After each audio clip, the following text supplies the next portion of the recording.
And we waited 40 minutes, but it really didn't go down much, so. Oh, my goodness. I'm a little bit. Well, I'm sorry, Courtney. We got it through time. So did you finish? We got it done, yeah. What did you have to do? Just clean the wound, or what did you have to do? Yeah, clean the room, that's what's waiting in there. It's right by her eye. Yeah, she doesn't really like having it messed up at all. Your horse? It's not really my horse, but her friend's horse.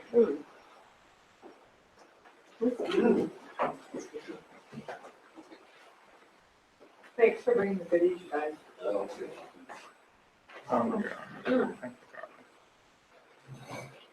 Okay. Okay.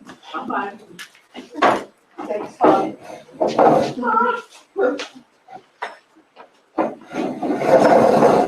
Yeah, I don't think she's talking very much to get out of the rest, but good, really should. Well, she's gotten wise to you guys, because that was what, about the fourth time you've given her that letter. Well, you guys ever do local? I would Wire require me to get the change of line again up there and inject it, and she doesn't want. Not really, they do that. Yeah.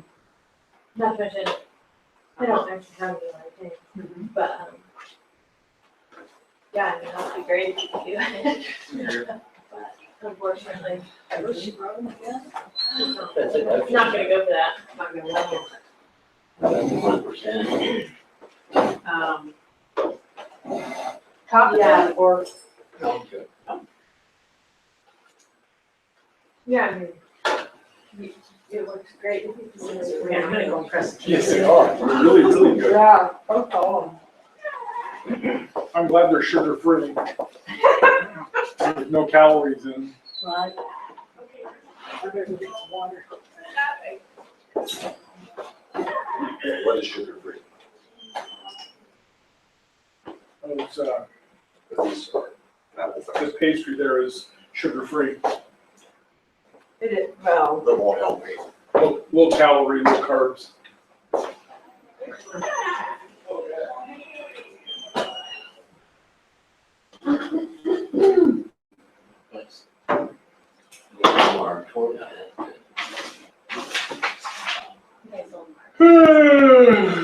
Rose?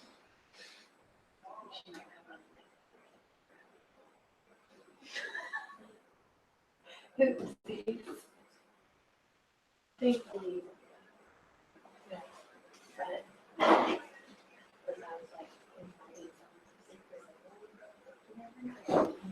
I know.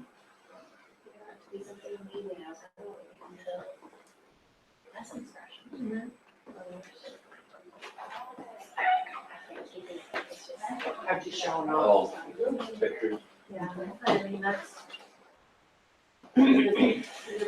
showing that. Yeah. So does Stephen already sign up? I know it means nothing. Yeah, he's already signed I up. know it means nothing to anybody. We got his ticket. My flat is all. Right? Yeah. So that you know, yeah, or just. Well, I know it is from, I know. Yeah, he's, I think, 22, Yeah. and, what do you, USC.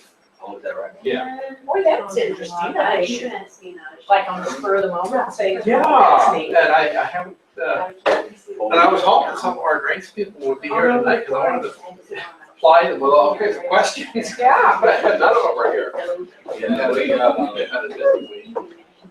yeah, I was there last night. Did you go last night? How was that? Went, really nice. That looked like it's got, that's pretty good. Well, you know, it was kind of funny. Presentation. Did a really good job. I don't think time will be Enthusiasm. again, Then Right? it was set up for people to put their name, maybe how much. I repeated corn on his reading. Oh, really? Specifically, That idea thing? No, that's coming up Thursday, Oh. 16th, but you know, Grace Baptist Schools, it's Liberty Christian Schools. It's, they're gonna shut down. I gotta keep doing it. Yeah, Because and they're now like there's a active. bunch of them, I think there was, I don't know the Oh, details, see, because I've never But- taken one. there was. Yeah. Ta-da!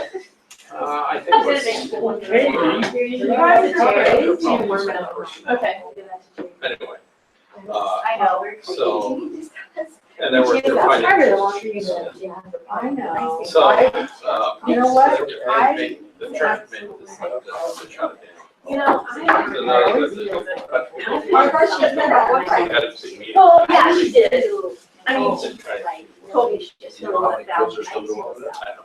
Yes, so, like, there's a thing she was. I love you all. I love you all. I'll take you personally, my sweeties. I know. I bet if you couldn't keep them on color, the other time I had the long thing to keep them. Worse. That's what they. How is that eating? Oh, I know. Yeah, yeah. They don't feel good. Oh. Like you've done it. She was talking about yourself. After. Well, it's like, yeah.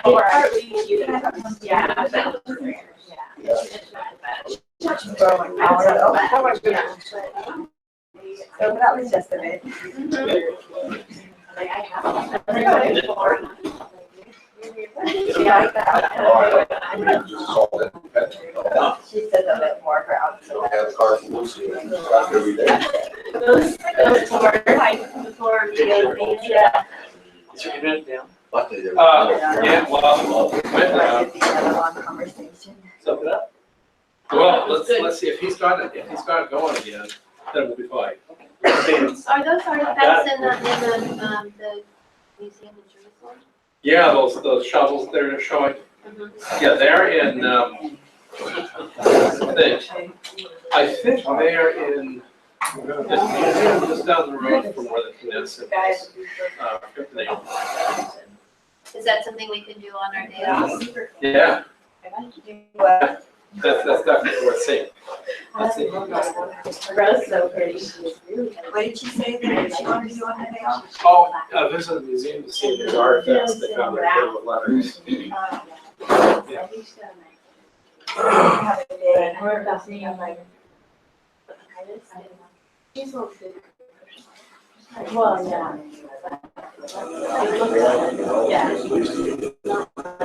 The great south of Jerusalem and west of the Dead Sea, the land of the ancient prophets of the Hebrew Bible, the land of King David. Be a sister to this.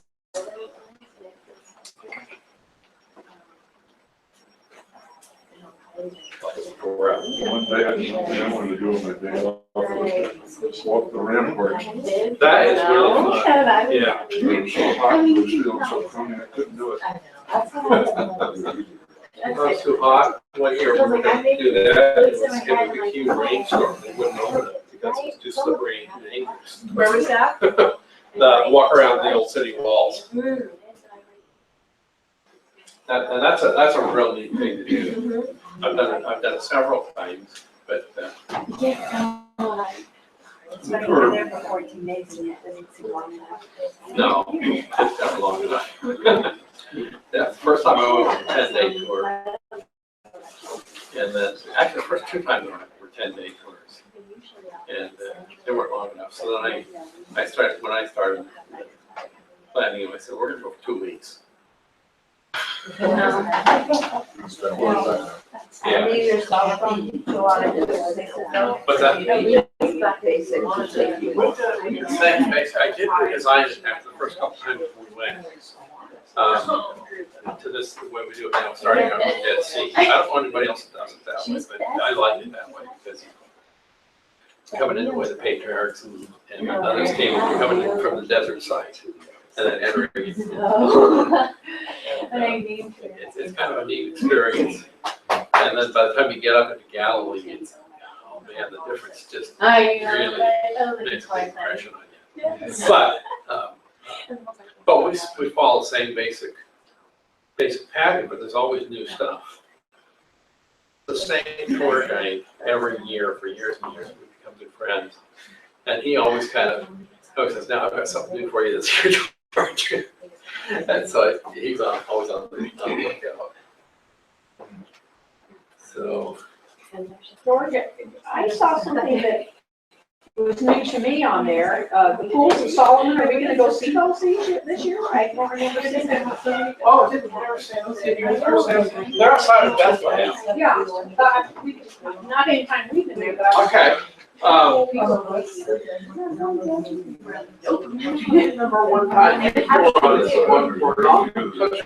a place, that he did do his show, and it was where, part of Herod's, aqueduct was underneath right in front of a guy's house. Yes, I remember Yeah. that. Okay, yeah, that was water that connected to the pools of Solomon. I don't know what drove by the pools of I don't Solomon. remember them, I looked it up to see pictures Okay, and stuff, yeah. and I didn't remember them, but I thought that was fun. Yeah, Saying about things new, at least new to us. yeah, you bet, you bet. And, you know, it all depends how our time is going.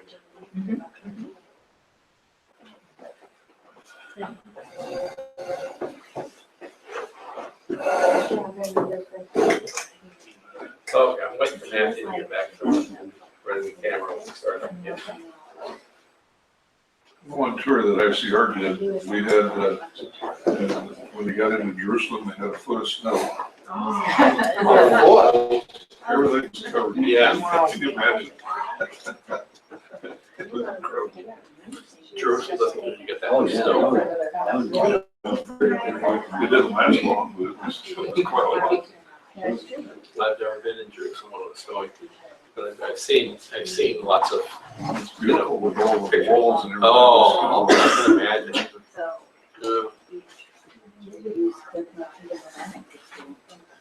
Dr. Gunn, do you have a strong opinion either way about the origination of the artifacts and whether it's plausible for them to have been used in the temple? Oh, yeah, not a strong opinion, but I agree with the guys that are saying, you know, we have examples of ritual objects used in Judaism that had pagan images on them. Yeah, zodiacs in synagogues, Medusa's head in Yeah, the that you synagogue, talked which about, yeah. we You saw. mean that guy who agreed with him, that's up there right now? Well, there was the other guy with the gray beard that was talking about that. No, wasn't the guy with the But I gray think beard he thinks that too. The guy with the gray beard said, I I think thought he was he said he just didn't said think no. they were. Oh, he said no, okay. Yeah, And he said no. Yeah, I think it's likely that they were. And the fact that they seem to match also with the temples, the copper scroll. Yeah, I mean, that seems like a pretty obvious match. right. I thought that was fun that he said, that's what we found in these 11 caves, and today we know about the number 12. The thing with this, you know, a lot of times we tend to kind of romanticize the Jews of ancient times. Jews, they were holy people, they worshiped God from a pure heart and all that, did everything right, when maybe it wasn't really that way. You know, they worshiped God sincerely, but they were modern people in their time. And they maybe like decorations, modern decorations, like people decorate their homes or churches. You know, we had at Christmas time, our church was full of Christmas trees. There are a lot of people who look at that and say, that's pagan. Yeah. How can you have that in a church? Yeah. Okay. Well, so that bothers some people strongly.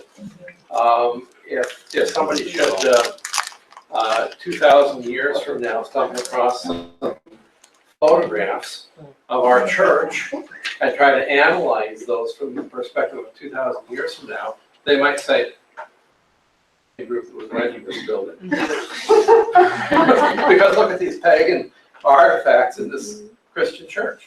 I mean, I don't know.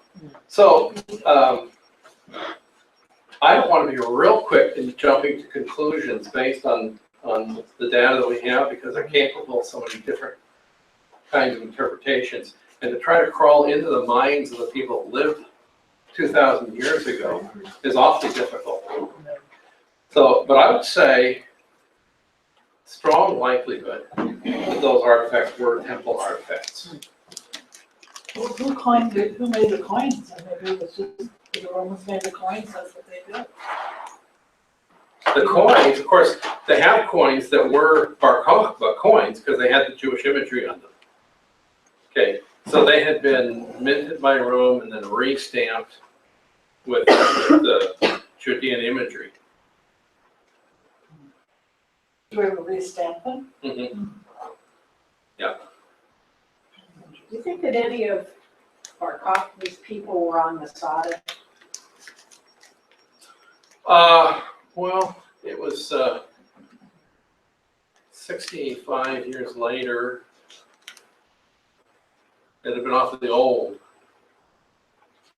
You might have had some, but there were those children that came. That were I don't saying, mean that, I mean, Oh. did any from the second go up to Masada? Up to Masada. They're in the same region, is what I'm I asking. understand what you're saying. I don't think so. I don't remember reading about second rebellion folks being on Masada. That's all first rebellion got breached by the Romans.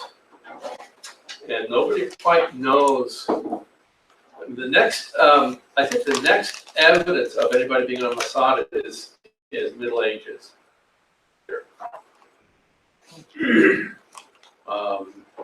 I don't know of any records of second Jewish rebellion people being up on Masada. Pastor Paul, do you know? Not that we're on. Yeah. I mean, they take the modern day soldiers up there, Well, yeah, to initiate them.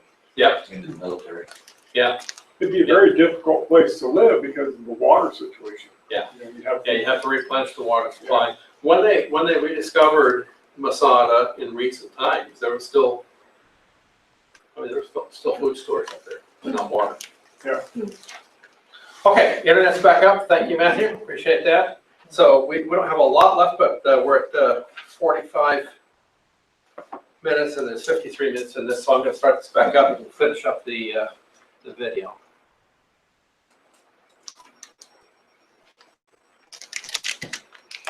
All right, here we are. It was found in the Cave of Letters in 1960. The best way to know if this incense shovel matches the one found by Yadi is to examine them side by side. So Freud heads to Jerusalem. Jerusalem has been the center of Jewish civilization for 3,000 years. 26 times destroyed, rebuilt. And here we are in Jerusalem doing research on the Cave of Letters and its connection to Jerusalem. And again, Jerusalem is in conflict.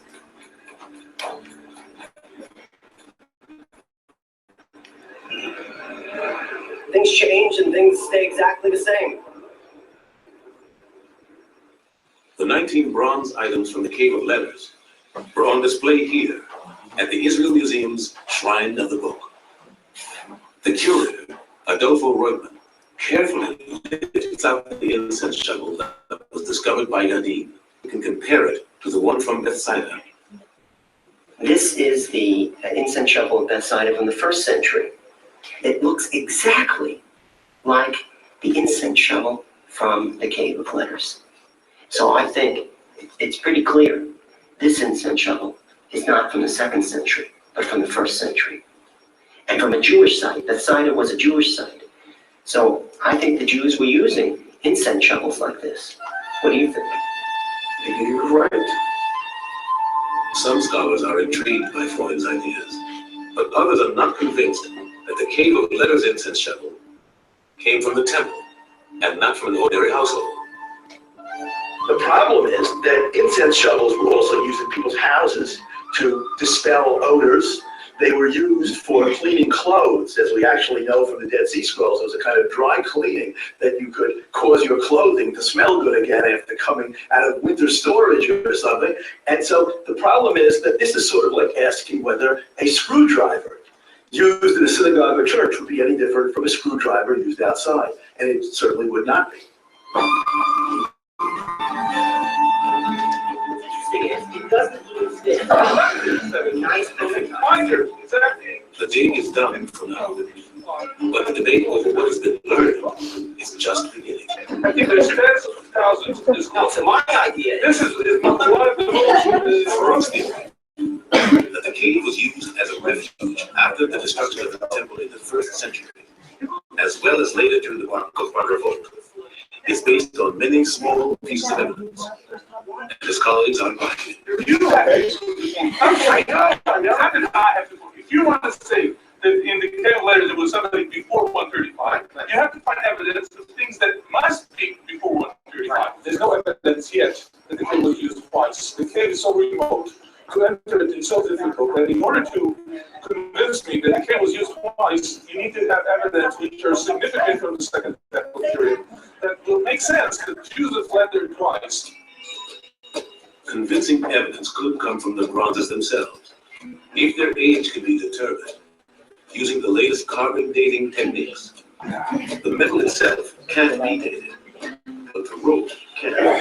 What we're trying to do is solve this mystery, whether these bronzes were in fact placed there in the 1st century or they were placed there in the 2nd century. This rope is a key to solving that mystery. Dated, and then we'll know that this rope together with the bronzes were placed there in the 1st century. We are going to take a very small amount of samples and we're going to burn the sample in order to recover the carbon in the form of CO2. The amount of radioactive carbon present in the sample, an amount that decays steadily over time at a known rate. The technique cannot pinpoint a precise year, but it gives a probable range of dates for the material. The rope comes from sometime between the years 70 and 260. It could be, as Freud believes, from the time of the first revolt when the temple was destroyed. But it could also be from Bar Kokhba's time. Is it the older extreme or the newer extreme? Freud is not discouraged. As he presents his findings at a conference at New York University, he has one more card to play. A well-accepted test by an Israeli archaeologist. It's called Broshi's Law. Magen Broshi came up with a law when they carbon dated all the Dead Sea Scrolls. But they still had a 200-year gap that they couldn't figure out. And Broshi's Law was an experiment that they did on letters from the Cave of Letters. Why? Because the Cave of Letters has dated documents. Using 3 letters from Bar Kokhba, archaeologist Magen Broshi compared the actual dates appearing on the letters to the results of the carbon-14 analysis. In each case, the actual date of the letters corresponded almost exactly with the older date in the carbon-14 range. You always follow the older extreme. And that's what they use in the Dead Sea Scrolls. I didn't make this law up, but I also want to start to show you something very interesting about the carbon-14 dating. Now, the other thing is, Cave of Column. Why do you think it's a column between 2 entrances?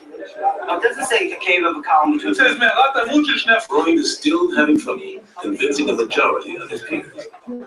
But that's to be expected, especially in biblical archaeology, where science meets politics, meets religion. I think that we have to realize that the finding of the copper scroll and some other excavations that have gone into the area are part of a very, very long quest by idealists who think somehow or another they're going to find the remnants of the ancient temple, and that somehow or another these remnants will in some way play into the rebuilding.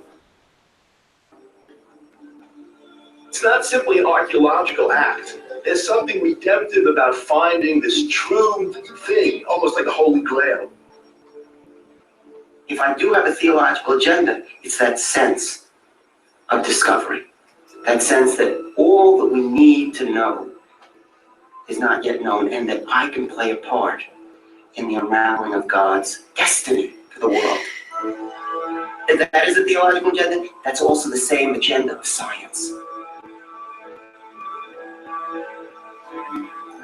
You're never going to know for 100% sure. I may have to leave it for another generation for people to actually test my own theory against that of Yadin and maybe their own.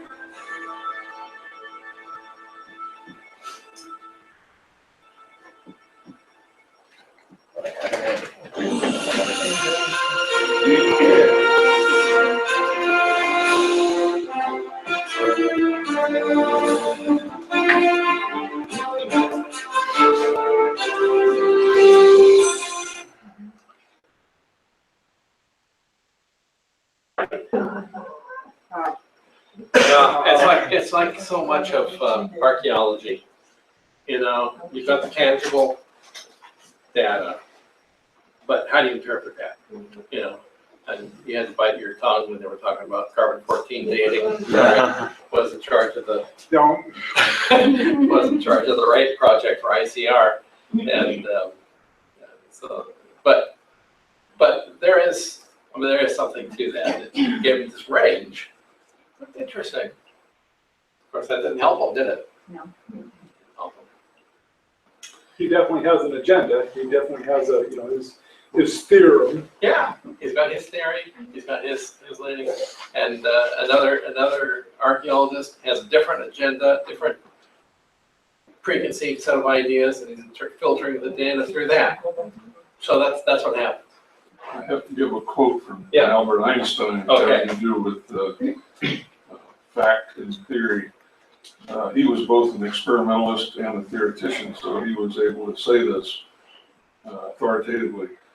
He says, everybody believes the results of an experiment except the person who did it. And nobody believes the result of a theory except the person who made it. It's really true. Okay. Okay, other comments or questions? Yeah, one other on that copper, it refers to the copper scroll. Right. It talks about 64 hiding places Yeah. or caves. How many of those have been discovered? Do you have any idea? This is probably the only one. The same Randy Price, who has discovered this 12th Dead Sea Scrolls cave, we were reading about this last week, spent a great deal of time trying to chase down some of those locations on the copper scroll. He didn't find any for sure. He found some places that he thought might fit. They did some excavating, didn't find anything. But nobody knows where any of the others are. If this Cave of Letters is one of them, that's one. My knowledge, it's the only one. But it is interesting because apparently somewhere, so treasures from the temple, scattered around in 64 locations. Would you love to find them?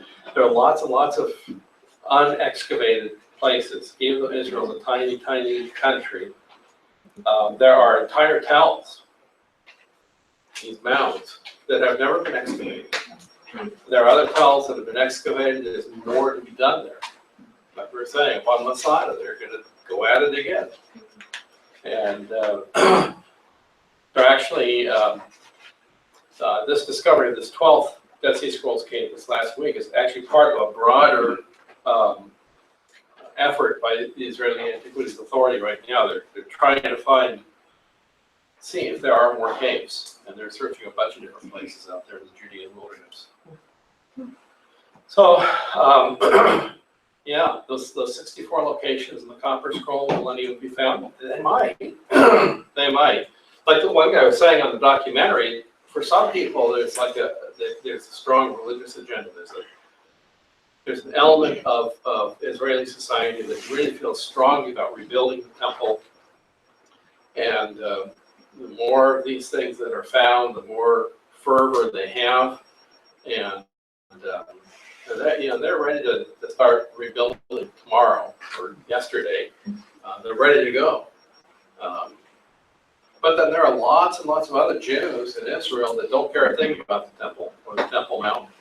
And they just assume give it to the Palestinians in exchange for peace. So some oftentimes asking, what do the Jews believe about this, or what do the Israelis believe about that? And there is no answer to that. There isn't any one thing that anybody believes exactly the same. So the Israelis are kind of like Baptists. When you get 3 or 4 Baptists together, there's 4 or 5 opinions. And so modern Israelis love to get into heated arguments. You saw the one discussion with the archaeologists over the table. And that's so typical of the way Israelis like to discuss. And the arms are flying everywhere, and they're shouting and everything. And you think they're just ready to murder each other. And when they get all done, they're great buddies and friends. And they want smiles on their faces. Tom? And one of the things, there's two things. One kills me, and that is every effort is limited in resources. And so they can only be in there 4, 5, 6 days. Yeah. And you're thinking, oh, there's gotta be more, and they have to leave.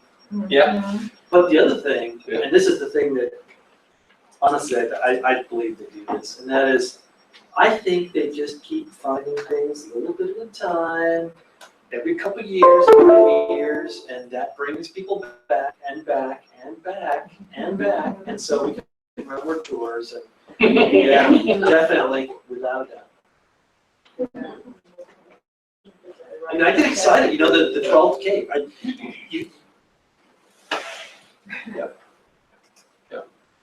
Okay. But it's a well-done documentary, I think. There's a lot of good information in that. That documentary tied together a lot of the things that we have discussed here. The Dead Sea Scrolls, the First and Second Jewish Rebellions, Temple, that whole Judean wilderness, a lot of that stuff coming together. So one here and there, Katie wanted to don't forget to go into any of those caves and explore them. I wish we could, but we're not going to have time for that. But we will be right in amongst them. And when we're at Qumran, you've got a wonderful view of those caves. You can't go in the Dead Sea Scrolls caves, of course. Eric been boasting about how it is really, you know, climb all over the stuff. And often that is true. You can get right on stuff right in the distance. But something like the Dead Sea Scrolls caves are really off limits. It'd be hard to get in most of them. Most of them are difficult to get into. Yeah. Do you walk around on Yeti there, the waterfall and everything? Yeah. There's actually a nice pathway going up to both sets of waterfalls. We usually do go up to the first waterfall and then come back down. But it's a nice, easy hike. Beautiful, lovely. And there are lots of caves up in there too. Those are the caves where David hid from Saul was up in there you've been getting. Okay. Well, let's get right into this evening's PowerPoint. Okay, let's see how we do here. Oh, no, I don't want to do it this way.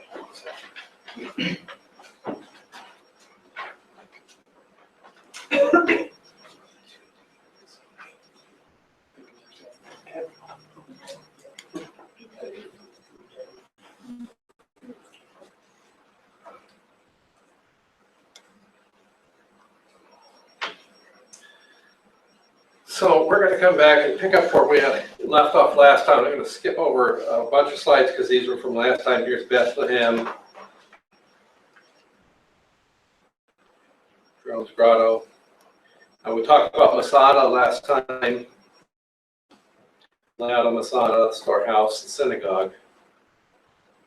And then En Gedi, we're just talking about the baby goats.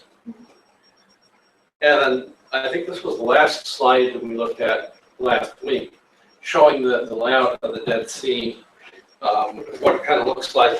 And I want to just take a moment to show you a few more slides of the Dead Sea. So these rocks along the shore, where the water is splashed up, maybe when the water was higher, then evaporated. This is salt and other minerals that's been deposited on those rocks as the water has evaporated.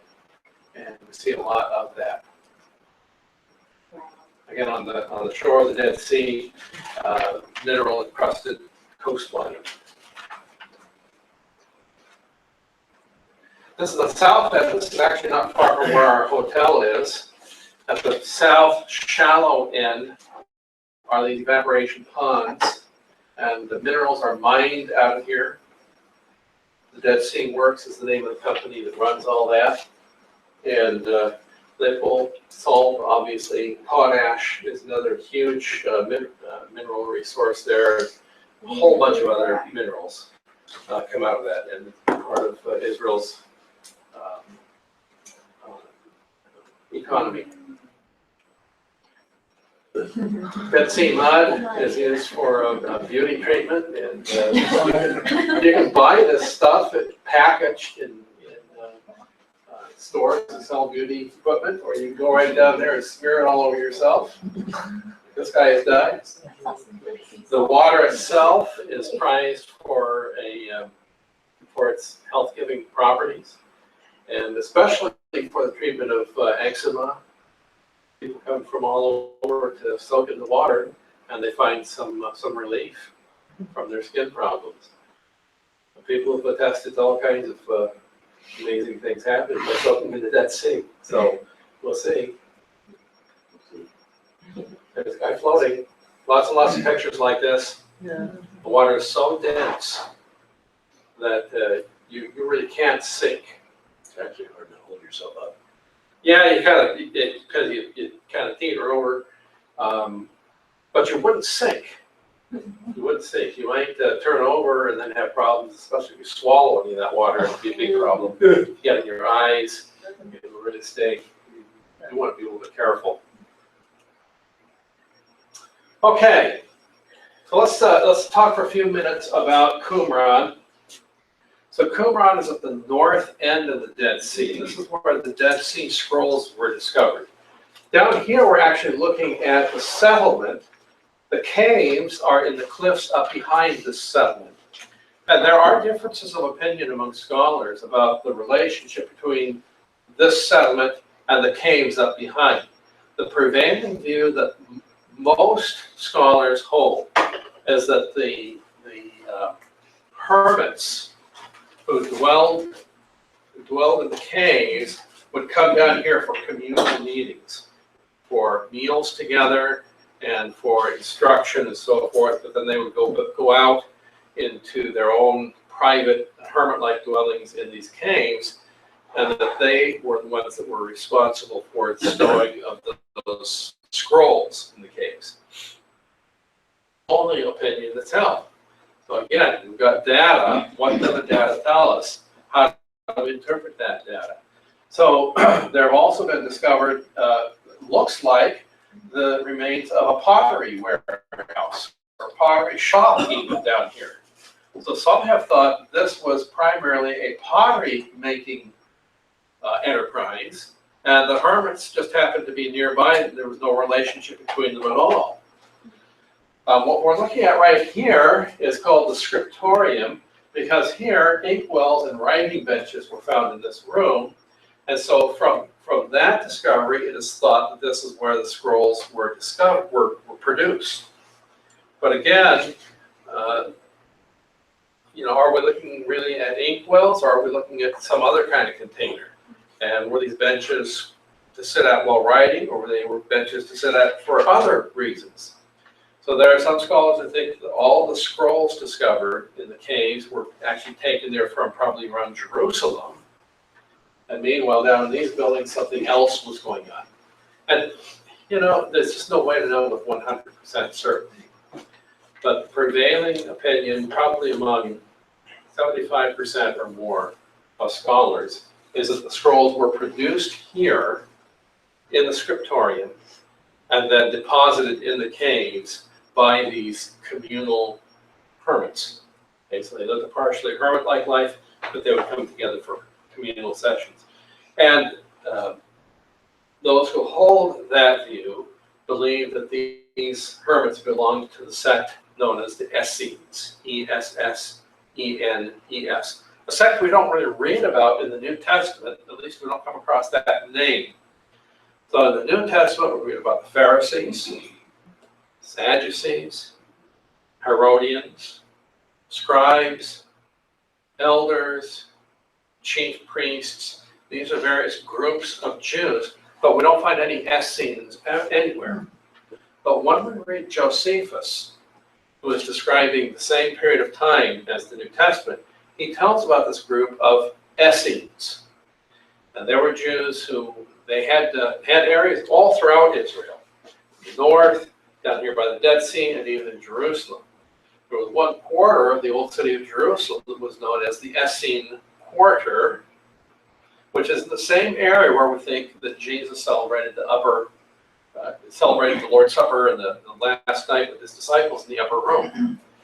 And there's some interesting indications in the Gospels describing what was going on in that last meeting with the disciples that almost makes it sound like this was in an Essene area. Again, the interpretation is not 100% certain. But if the prevailing view is right, and I tend to think that it is, there were Essenes that were living down here at Qumran. You can see the Dead Sea in the background of this slide. Together for communal meetings. Part of what was done here was meeting together to copy important documents. Okay. Here's one of the inkwells. At least we think that's an inkwell. Looks like an inkwell to me. Or it might be a coffee cup. Espresso shot.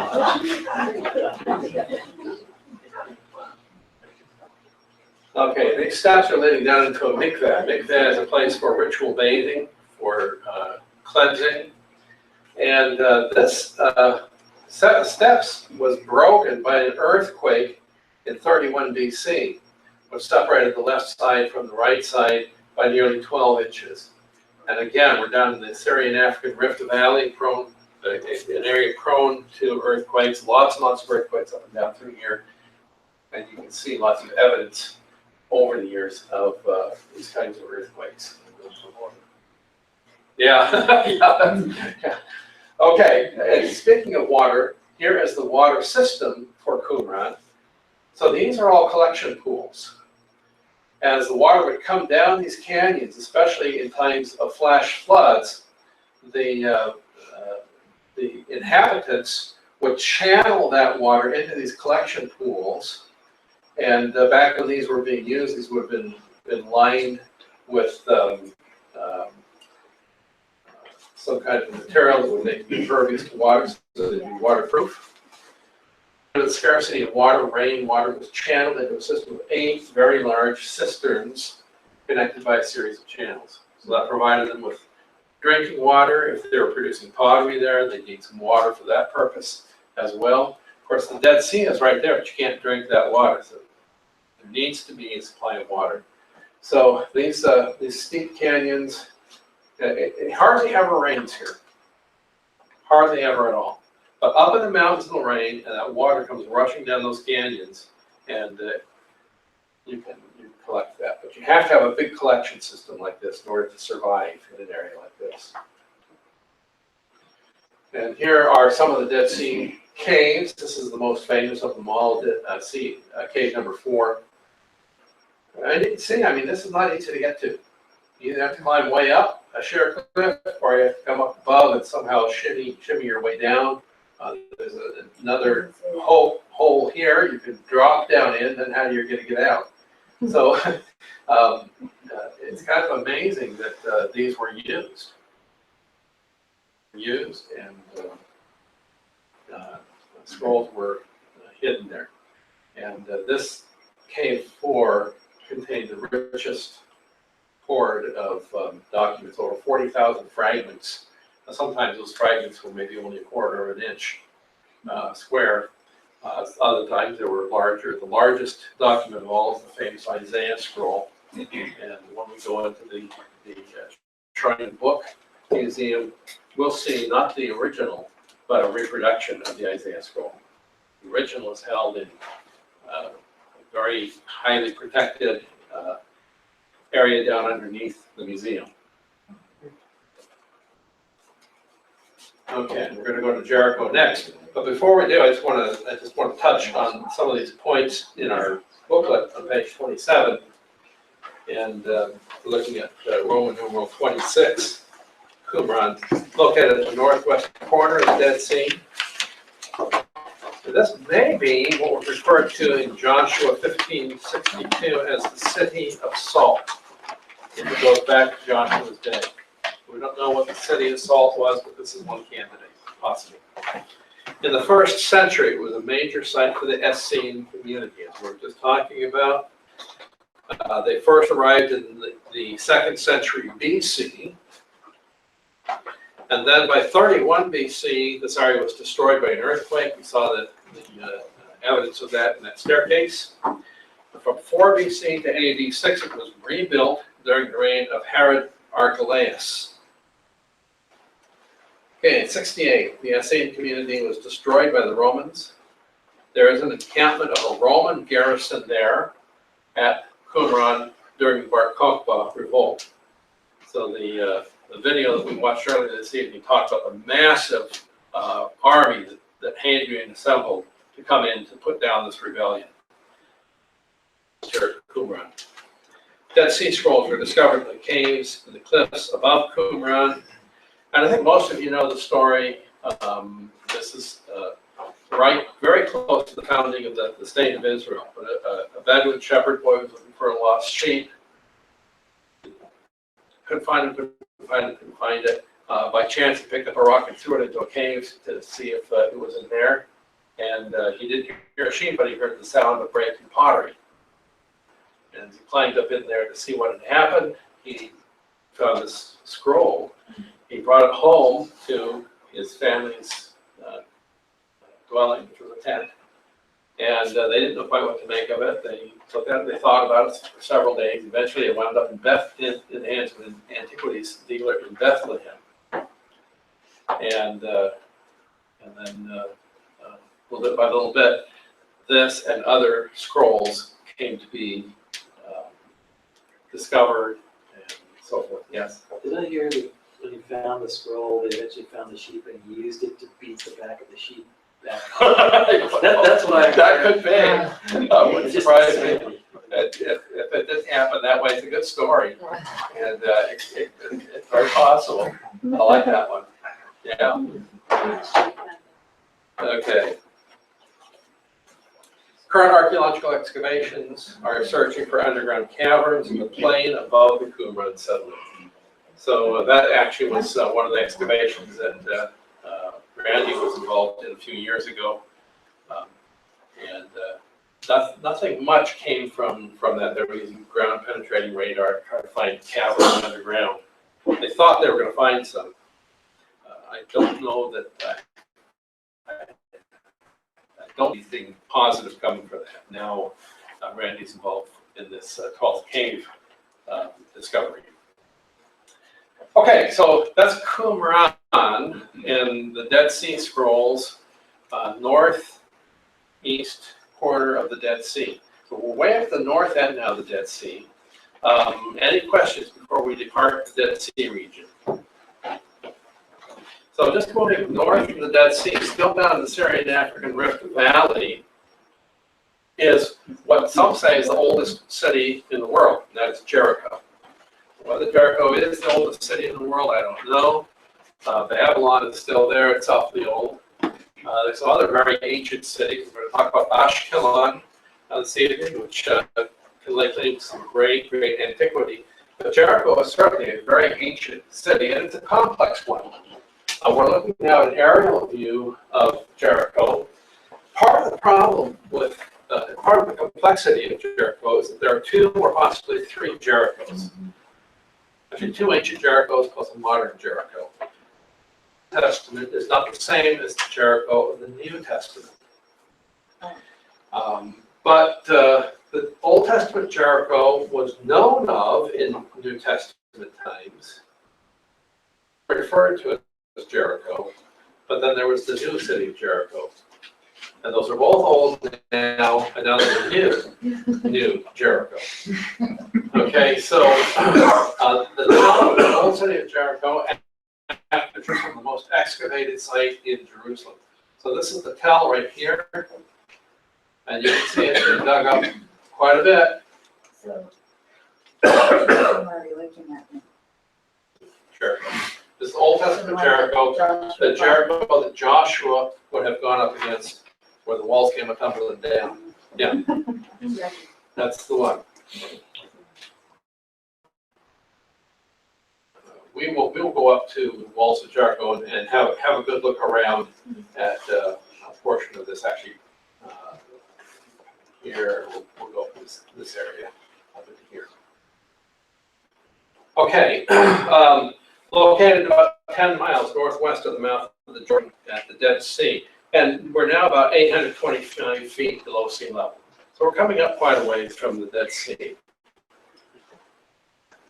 Here is in the modern city of Jericho. But here is a sycamore fig tree that is purported to be the one that Zacchaeus was in. Here's some folks up in it. Today, there's a fence all the way around it. So you're not going to climb up in the tree today. But you can meet lots of Palestinian peddlers as you stand there looking at this tree. This is a very old sycamore fig tree. It's big enough and old enough, it might have been there when Zacchaeus met Jesus.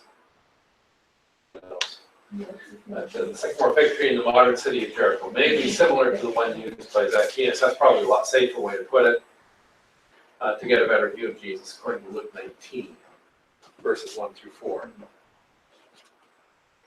Okay, then we're going to talk about Carantel next, which is just outside of Jerusalem. Before we come to Carantel, I just want to cover a couple of these points here. I'm not going to read everything. I want to drop down to number 9, because it's one of the review questions for the quiz, talking about Jericho. There's a lot of biblical references to things that happened in Jericho there, and I'm just going to skip over those. But Jericho was on the border between Ephraim to the north and Benjamin to the south. So for the students that are studying for the quiz, one of the questions right there. Ephraim to the north, Benjamin to the south. Okay, and some other biblical references. And I'm just going to go past all of those. Notice number 15, though.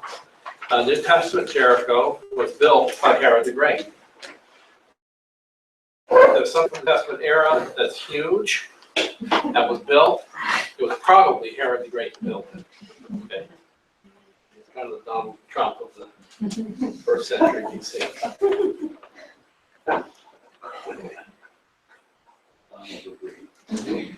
Just outside of Jericho to the north, up here in the mountains, is a place known as Carantel. And if you notice up in the side of this cliff, if that doesn't look natural, it isn't. These are buildings, and it is an ancient monastery from the Middle Ages. And how do you get up there? Well, it's not real easy. But there are monks that are still living here in this monastery. So we're looking at the Mount of Temptation. So when we read in Matthew chapter 4, Luke chapter 4, the temptation of Jesus, it says that he was led into the wilderness or driven into the wilderness, depending on which version you're looking at. And there he was tempted by the devil. This is the wilderness. This is this is an extension of the wilderness of Judea, kind of at the north end of that now, right out of Judea. But this is still, remember, we're just north of the Dead Sea. This is the Rift Valley down below, these cliffs and mountains. And it looks very much like what you see down around Qumran and Gedi, further south. Just sheer cliffs, caves, canyons, and so forth. This canyon continues all the way on up to the region right outside of Jerusalem. Okay, so again, if you look at a map, you get the north end of the Dead Sea, you go straight west, you're going to hit Jerusalem. And this wadi, this riverbed, goes right up there. And here's where they built this monastery. Carantel, located west of Jericho, amid many high cliffs. Number 2. Okay, number 2 is on the quiz. This is the traditional site of the temptation of Christ. So you look at that and you can understand why after 40 days, 40 nights, you'd be pretty hungry. You'd be ready if you had the power to turn stones into bread. There's lots of stones there. And that would be quite a temptation, I think. A fortress was built on the location by the Hasmoneans. Okay, we talked about the Hasmoneans before. Who can tell me who the Hasmoneans were? They started with Alexander Johannes. Okay, Alexander Johannes. In about 165 BC. Okay. So they kind of followed the Maccabees. After the Maccabees recaptured Jerusalem and rededicated the temple, then their descendants became these priest kings. Okay, so there was a fortress that was built here by the Hasmoneans. The fortress was named Dok, or Dagon. Byzantine monks founded a monastery at the site of the former Hasmonean fortress, and that's again what we're looking at up here halfway up the cliff. Byzantine monks. Present monastery was built in 1887 and is inhabited by 6 Greek Orthodox monks. So there you have that. Does Jericho Road go up that way, or is it Yeah. a little further south? It's a little further south here. And at the old Jericho Road will meet up with this in places. The modern Jericho Road bypasses it, is south of this thing here, but down here, you're gonna come up Jericho Road. You can go off of the Jericho Road on the old Roman road, and go right up to the edge of this canyon and look right down into it and see that. Okay, yeah, there's the monastery, in case you couldn't see it before. Wow. So if you're up on top of the mount, looking down at Jericho, as you can see, here's part of the monastery sticking up.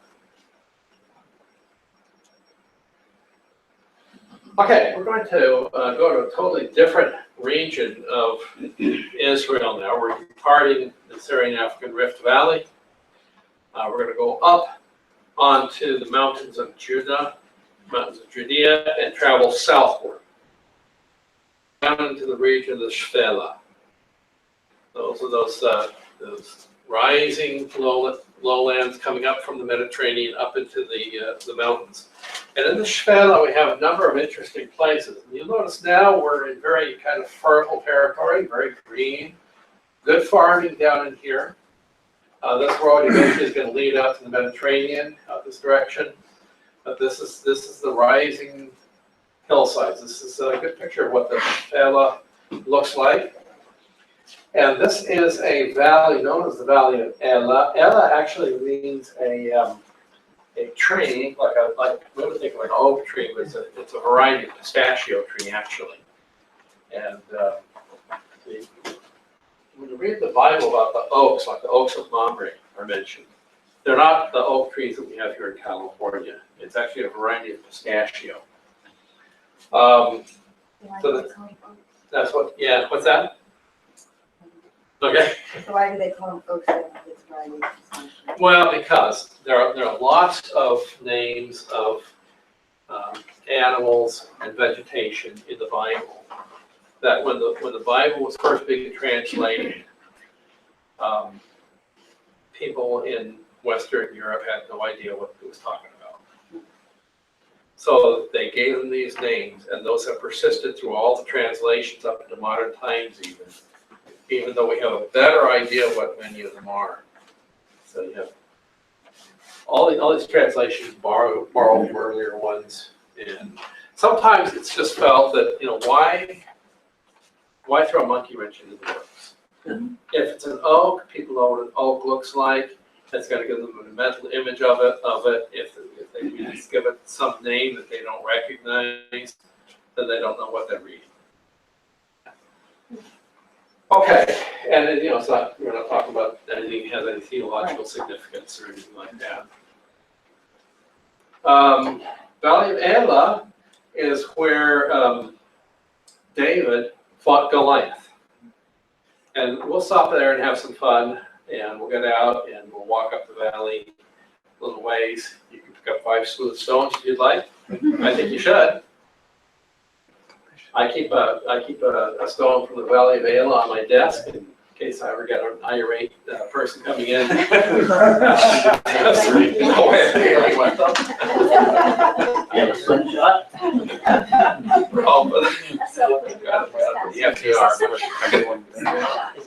Actually, I do have a slingshot. Yeah, we're about to go about slingshots. Oh, the last time we were there, I think. Which kind? This kind or? No, the kind you sling around and let go, yeah. Don't they ship in rocks? Thought I heard because tourists always come and grab rocks, so they had to ship them in. Probably. No, they don't do that. Those are authentic rocks, they're the same ones that were There is live rocks. Yeah. It's you'll find out, there's absolutely no shortage of rocks anywhere. Well, I thought they just moved them specifically here. Where they moved in from a half mile away or something. Yeah, I don't know. Okay, so let's talk about the Valley of Elah, generally identified with this modern Wadi Asat, the Valley of the Acacia, a valley used by the Philistines to gain access to the central hill country, which is why David and the other Israelites encountered the Philistines at this point. So again, the Shephelah is between Philistine territory out by the sea and Israelite territory up in the mountains. The Israelites were always the strongest up in the mountains. They always had difficulty taking territory down the sea. And when David is a young shepherd boy, still the kingdom of Israel is largely limited to the mountains, the central part of the country. So you've got this tug of war going on between the Philistines and the Israelites. And they meet here for battle, and you know the story about David and Goliath, and that's point number 3. On the west side of the valley near Sokwa, there's a large ancient tree of this kind known as the terebinth of Wadi Sur, a great big tree. Now, there are terebinths, which is another kind of tree, which is also an evergreen, kind of a little bit like a live oak, I guess. Looks a lot like it. And so there's that. Number 5, at the east end of the valley is the site of Adullam, where David hid in his initial flight from King Saul. I want to talk about something else that's more recent than this. Up on the side of the valley, let me see if I've got some other. Here's the Elah tree. We're talking about the terebinth. Could be a valley oak, doesn't it? Here's the brook of Elah.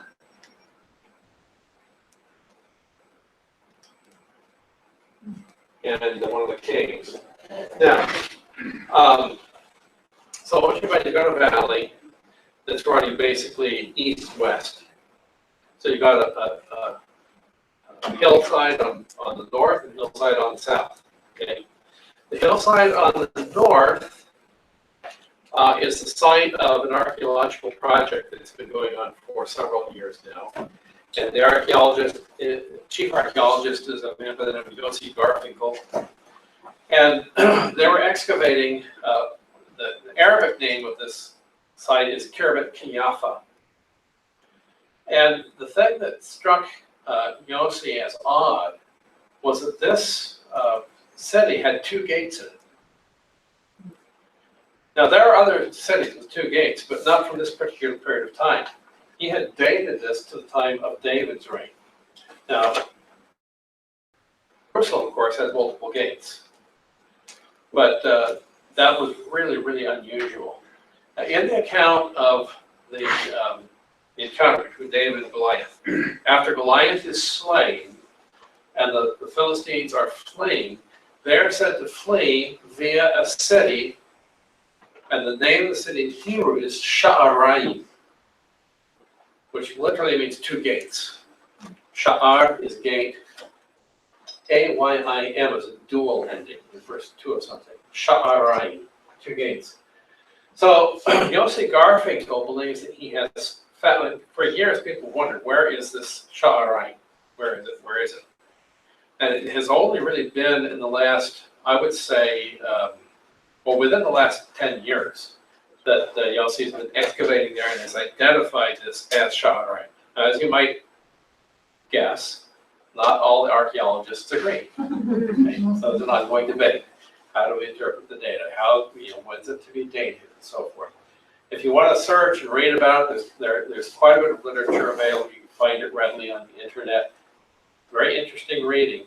But I think he's got the site of Sha'araim. It's right up there, right where we're going to be when we're out there picking up your stones. If you've got your back to the highway, just look up to your left, and the mountainside goes up, and it's kind of right up on top of that mountainside there. I don't think we'll actually get up to it. From what I understand, it's kind of a rough dirt road that leads up to Khirbet Kiyafa. And we've got other things to do, rather than look at some more old broken down rock walls. Because, you know, I mean, it would be interesting to go there, especially with Mr. Garfinkel, and have him explain what was going on. That would be, I think I would love that. But we'll see lots of other sites that look pretty much the same and have interpretations that we can talk about and discuss. But you'll know that it's there. It was excavated in 2009 and in 2010. Okay, 2009 and 2010 were the two big excavation years going with there. Okay, Lachish.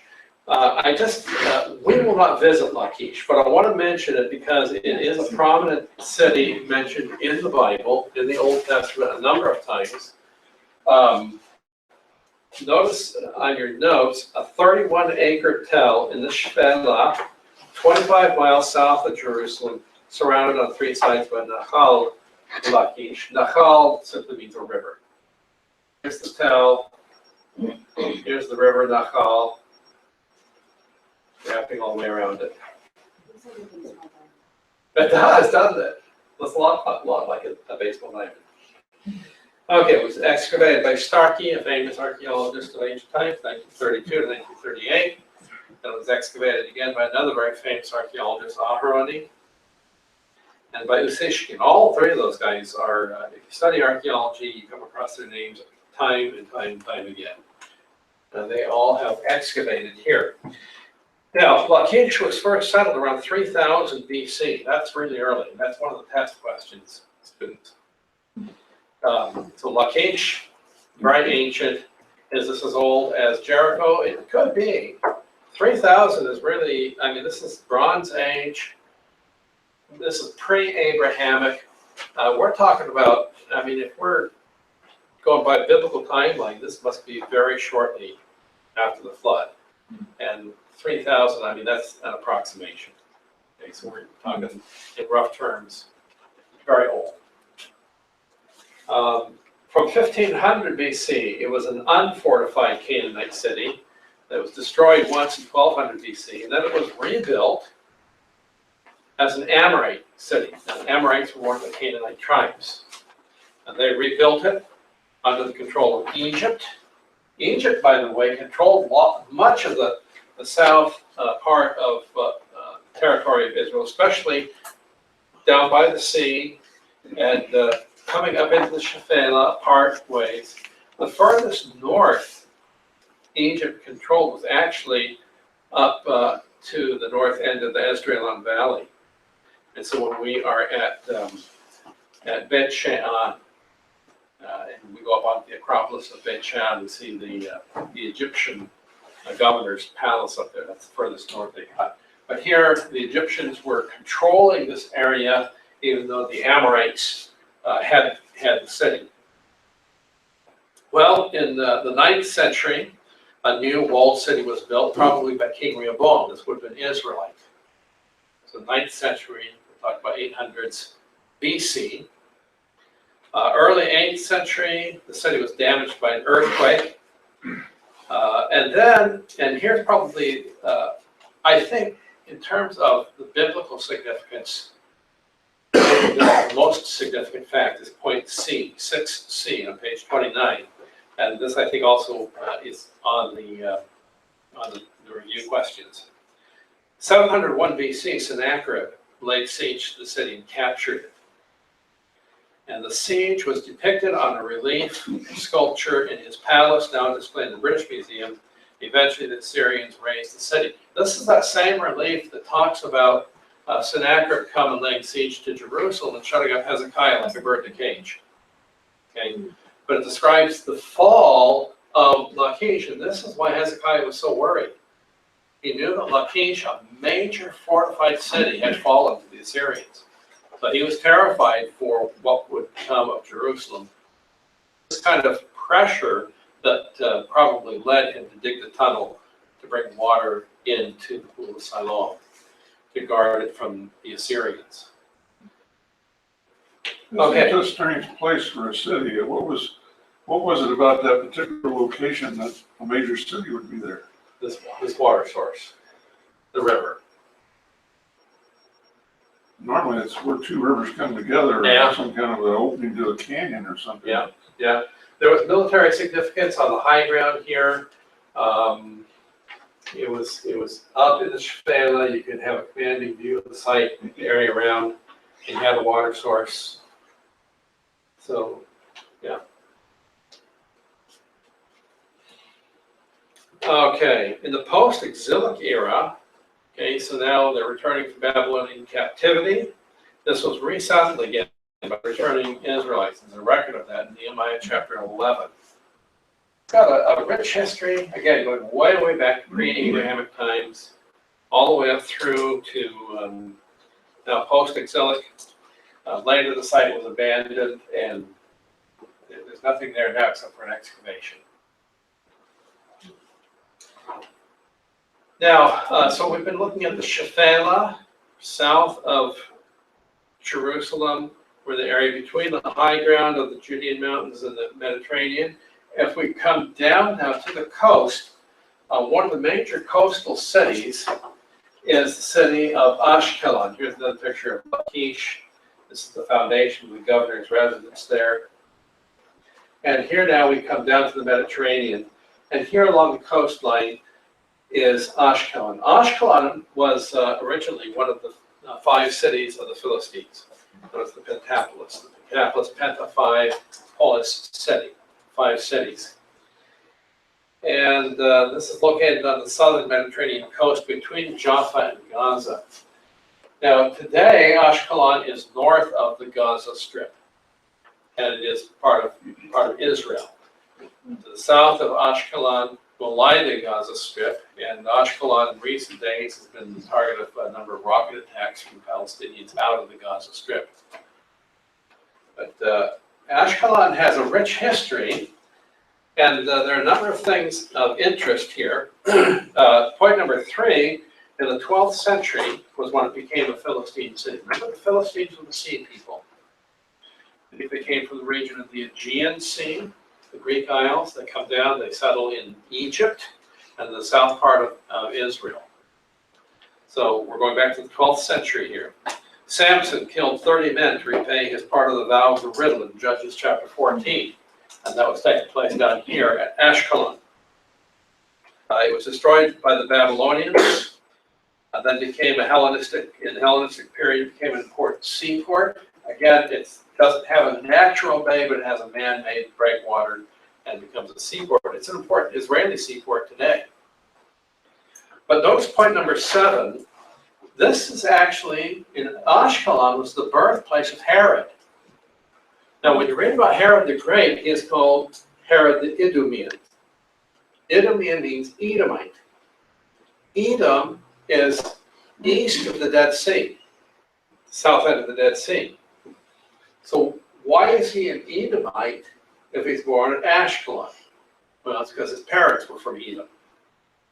And they came out here, were residing in Ashkelon when Herod was born. So he's actually born in territory. And that may have something to do with when he became older. He was kind of enamored with Jewish culture and the Jewish people. And of course, he falls in love with Miriam and wants to marry her, and does, and promises to convert to Judaism. And of course, Herod the Great is the one who goes to Rome and promises to support Rome if they will sponsor him and make him king of the Jews. Which is the title he gets, but the Jews never really appreciated him as their king. Notice this in the Byzantine period. Okay, so now we're Christian Rome. Okay, 4th century on. In the Byzantine period, the Jews were the only minority group allowed freedom to practice their religion in Ashkelon. The Byzantines were interesting. They were quite different from the later Crusaders. The Crusaders were as cruel to the Jews as they were to the Muslims. Both Jews and Muslims were infidels. The Crusaders were thoroughly to replacement theology. The church had replaced Israel as the chosen people of God. And the Jews were just these Christ killers. But the earlier Byzantines had not yet fully adopted replacement theology. Nations throughout the Byzantine Empire, we find Byzantine Christians living side by side with Jews peacefully, cooperating with each other, sometimes even co-owning businesses. So down here at Ashkelon, where the minority Jewish community were allowed freedom to practice their religion. That's an interesting point. In 1153, the Crusaders built a strong stone wall here for defensive purposes as part of their kingdom of Jerusalem. Also, it was destroyed by the Arabs and then abandoned until 1948. The picture of the Tell, some of the excavations here, the road leading down the Mediterranean, Middle Bronze Period Canaanite gate. Really what we're looking at here. It's hard to tell it's a gate from this picture, but it was constructed of mud bricks. Outside the gate, a bronze calf was discovered, apparently once worshipped at the city entrance. Now let's go way down to the south part of habitable Israel. We've mentioned the expression from Dan to Beersheba a number of times. Beersheba, one of the most important cities, especially connected with patriarchs. So Be'er Sheva. So Be'er is a well or a spring, but actually a well. Sheva, coming from the number 7, also meaning an oath. This is the well of the oath, is the name of this, and it is especially associated with the patriarchs. So you'll notice, located about 50 miles southwest of Jerusalem, about halfway between the Mediterranean and the southern part of the Dead Sea. And look how dry it is here. Now, in the rainy period, Beersheba will get a little bit of rain. It's not quite as dry as the and this area out here will sprout grasses and some growth, and it will turn green, but then it turns dry pretty quickly. Okay. Like a lot of areas already, I guess.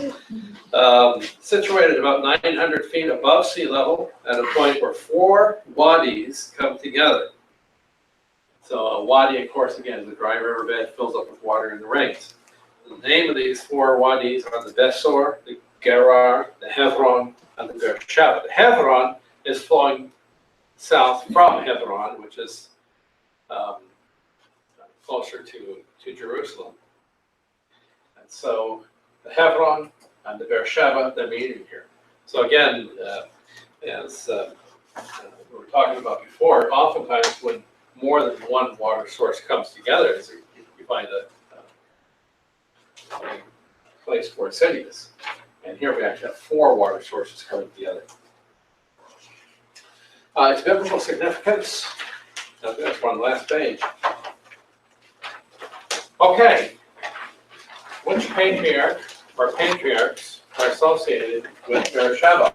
That's the question on the review note.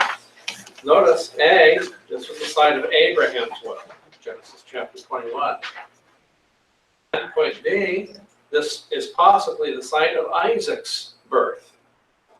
And possibly, we don't know for sure, but that seems to be where the biblical chronology and so forth puts us at the time of his birth. And then E, it was the hall of Jacob. All 3 of them, Isaac and Jacob, are associated with Beersheba. An interesting thing is that when the Bible reports Sarah's death, Abraham is living in Beersheba, but he goes to Hebron to bury Sarah. So what's going on there? Why aren't they both living together? Well, a chapter earlier, we have the sacrifice of Isaac on Mount Moriah. And the question is always asked, how did Sarah feel about Abraham offering Isaac? Yeah. Is it possible that maybe they weren't even together at that point? Maybe Sarah was off living at Hebron. What caused Sarah to go live at Hebron? again, in our minds, we like to romanticize these biblical heroes and think of them as these perfect saints. But could there have been problems with Abraham and Sarah's marriage? They weren't living together at this time. Abraham and Isaac are down at Beersheba. Sarah's off in Haran. And God says to Abraham, "I want you to take your son, your only son, take him up to the mountains of Moriah and offer him there." We don't really know. All we do know is that by the next chapter, Sarah dies in Hebron while Abram's here at Beersheba. It's an interesting situation. It was the home of Jacob. Now this area was originally given to Judah, but Simeon needed a territory. And here's a real interesting thing.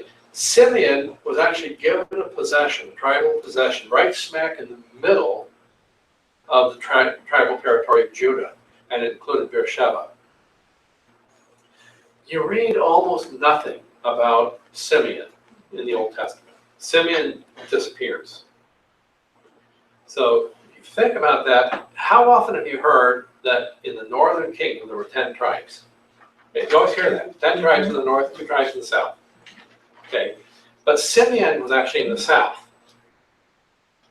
Probably that 2 of them were on the east side of the Jordan and going pretty far south. So I'm not sure that the northern kingdom really had 10 full tribes. And Levi, of course, was one of the tribes. The tribe of Joseph is broken up into Ephraim and Manasseh. There seem to be at least 3 tribes in the south.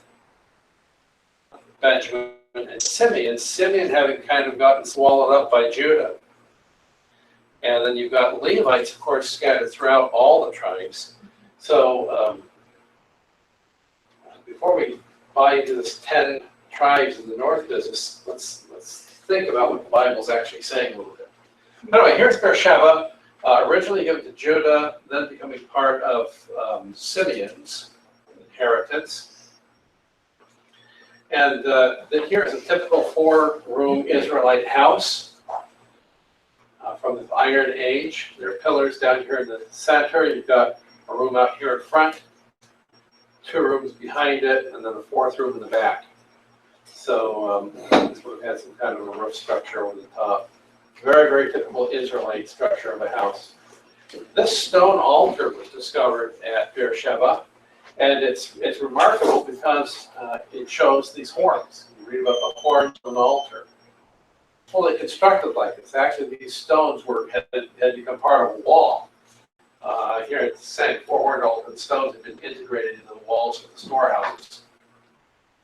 But they were taken and reconstructed, and we don't know who used this altar, but that gives you an idea of what horns on an altar looked like in ancient times. Was Beersheba one of the refuge cities?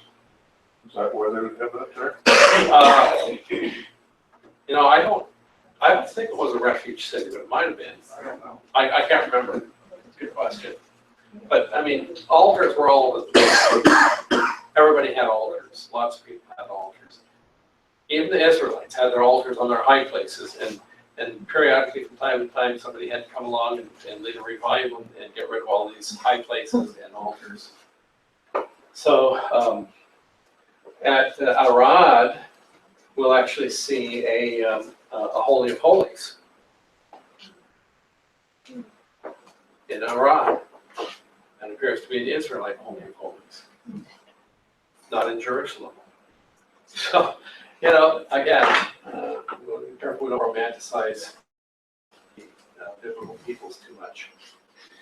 Okay, now what's this about a couple of other points about Beersheba. Samuel's 2 sons served as judges at Beersheba. Okay, remember Samuel's sons, they were not very good, and they served down there. The modern town of Beersheba, which is not at the Tel, it's close by, and just takes a couple minutes to get there. but it is located several miles from the Tel. It was built in 1900 as a Turkish army regional headquarters. And it was built by Jews, but under Turkish hegemony. See, in Israel's War for Independence, it was initially captured by Egypt, later recaptured by the Israelis. Today, Beersheba is the capital. Another question on the quiz, guys. Okay, Beersheba is the capital of the Negev. The Negev is the southern region of Israel. And it has, well, when I first put these notes together several years ago, it had a population of 120,000. I don't know what it is today. It's probably somewhere close to that. Every Thursday, it hosts the weekly Bedouin market and camel auction. So we've never happened to hit it on a Thursday. I'd love to see that camel auction. I think that'd be interesting. Yeah. But there's also I mean, it's a big city. There's a branch of the Hebrew University at Beersheba where you can take English language classes. I've often thought that would be fun to do. But that's the end of our PowerPoint for tonight. Any questions? We have one more meeting, or are we? We have one more meeting. So we leave in 2 weeks. One more meeting. Next week we're gonna finish up on a few things. And I do have. Let me stop this.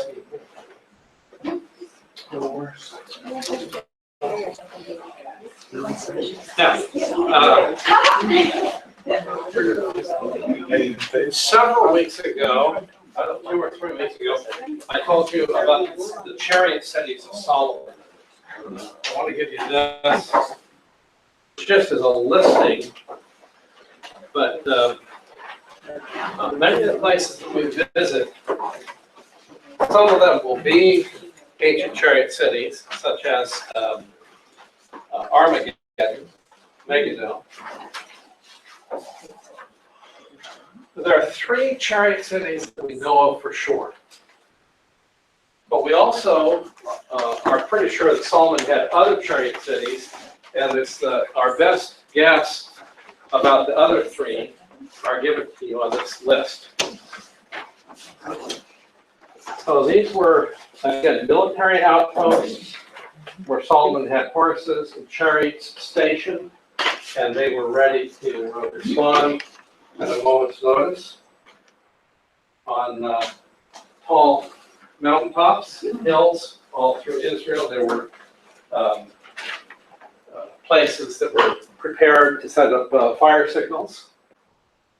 And this was a way of communicating urgent messages in biblical times. They could send somebody out to light one of the things on fire, and then the next post could see it, they would light their fire, and the next post could see it, they would light their fire. And that would alert somebody to an approaching army or some other disaster. So these are the chariot cities of Solomon. You'll notice at least 3 of these cities can be identified with certainty. They're marked with an asterisk. Others will possibly array of chariot cities. So we have some in the north, some in the southwest, and then some in the southeast. So you have them spread throughout. The ones we know for sure are Megiddo, Hatzor. We'll talk about both of those in our notes. A third one is Gezer. Gezer is on your way from Jerusalem down to the coast, down to the Mediterranean coast, and has been well excavated. We've never visited Gezer on our tours, just in the interest of time. But it's worth seeing, I'm told. I almost went 1 year on my free day. We had it all arranged that I was going to go, and then we got a big downpour of rain. So I decided to cancel our trip to Gezer. So those 3 we know for sure. The others, Bet Horon, Baalat, Lachish, which we just talked about this evening, and then Tamor, possibly also Tadmor. So these are all mentioned in the Old Testament as sites. They sound like they may have become chariot cities. So I had something else I was going to show you, but I think I'm going to wait, and I'll save it for next. There's just been released a new book of maps of Israel. And I received a notice, and I wrote to the author and said, this looks really great. My class would really like it. Could you send me a review copy? And so they did send me a review copy of the book, but they sent me a PDF version of it. And it's really nice. So I thought I would put that up and we'll spend a little bit of time looking through these maps. The nice thing about it is that every page has the exact same map to scale, but it just shows the expanding and contracting borders of either Israel, whoever was on it. And then on the facing page, there's a timeline showing what you're looking at. And you can leaf through it page after page after page, and it's just a real nice, easy way to review the history, the geographical history of what's going on in the Holy Land. I think you'll enjoy that. I think we'll look at that next week a little bit. Put it up. Yeah. I don't think they want me to print it out. I say who put it up. Oh, who put it up? I'll tell you next week. I've got it. I've got that information. Top of my mind, I can't do it right now. I'll give you all Is that that. something you can email us or no? I can,